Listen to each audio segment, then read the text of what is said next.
Apa yang best dengan parti bersama ni? Semalam saya buat video pasal strategik, operational dan tactical level. Siapa-siapa belum tengok video ni, boleh tengok dekat profil saya. Di hujung video tu, saya cakap kalau ada keperluan, saya akan buat video pasal decisive dan shaping operation. Disebabkan ada orang tanya, hari ini saya buat video pasal decisive, shaping dan sustaining operation. Tonton video ni sampai habis. Jangan lupa subscribe, follow saya, komen, like dan yang paling penting, repost video ni. Dalam doktrin ketenteraan moden, operasi biasanya dibahagikan kepada 3 kategori utama, iaitu decisive operation, shaping operation dan sustaining operation. Ketiga-tiganya saling berkait dan tidak boleh dipisahkan. Secara ringkasnya, decisive operation adalah operasi yang secara langsung mencapai objektif utama. Shaping operation adalah operasi yang membentuk keadaan supaya decisive operation mempunyai peluang kejayaan yang lebih tinggi. Dan sustaining operation pula adalah operasi yang menyediakan dan mengekalkan keupayaan tempur supaya decisive dan shaping operation dapat diteruskan.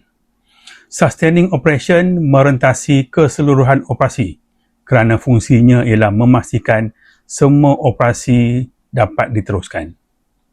Untuk senang faham, saya tunjuk timeline ni.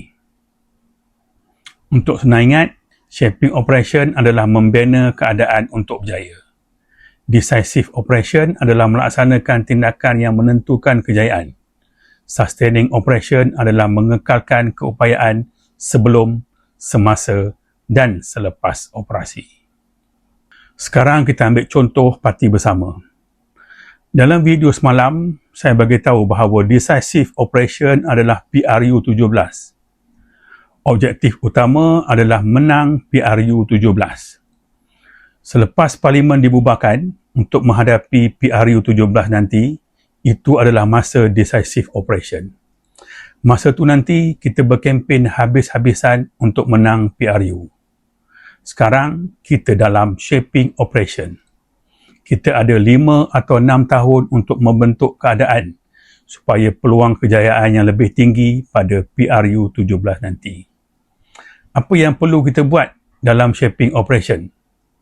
Bina image parti, merekrut ahli baru, membina naratif, mengumpul data, melatih jentera dan lain-lain. Dalam masa yang sama, kita juga berada dalam sustaining operation. Kita kena ingat bahawa menyediakan dan mengekalkan keupayaan tempur supaya decisive dan shaping operation dapat diteruskan adalah penting. Apa yang parti bersama buat dalam sustaining operation? Kita buat majlis kumpul dana, WeFund, buat HQ di Puchong dan lain-lain. Podcast YBM setiap minggu bagi mengekalkan momentum juga boleh dianggap sebagai sustaining operation. Sekarang korang dah tahu pasal shaping, decisive dan sustaining operation.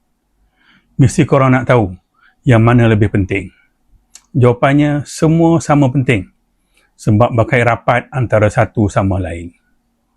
Tapi sustaining selepas decisive operation adalah yang paling mencabar. Korang mesti biasa dengar orang cakap, untuk mendapat sesuatu adalah lebih mudah daripada nak mengekalkannya.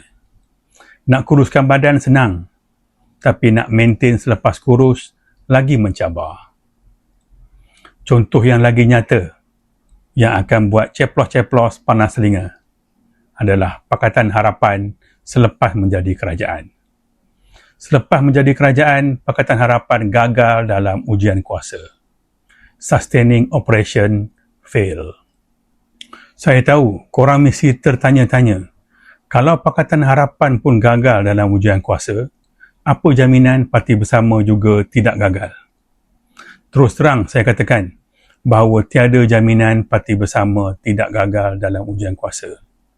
Tapi parti bersama ambil langkah pencegahan awal dan bersedia untuk hadapi ujian kuasa. Macam mana saya tahu benda ni?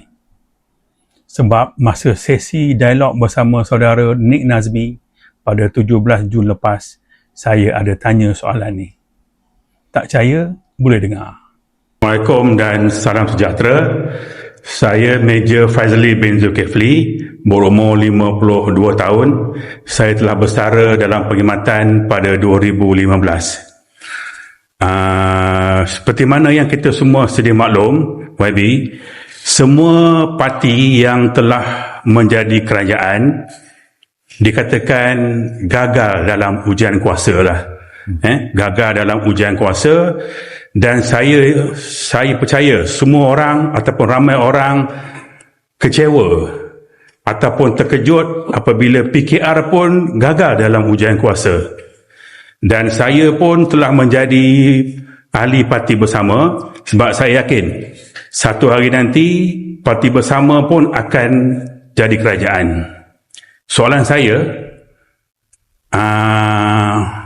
apakah jaminan atau adakah langkah-langkah yang akan diambil oleh parti bersama untuk memastikan memastikan apabila parti bersama satu hari nanti akan menjadi kerajaan, supaya tidak gagal juga di dalam ujian kuasa.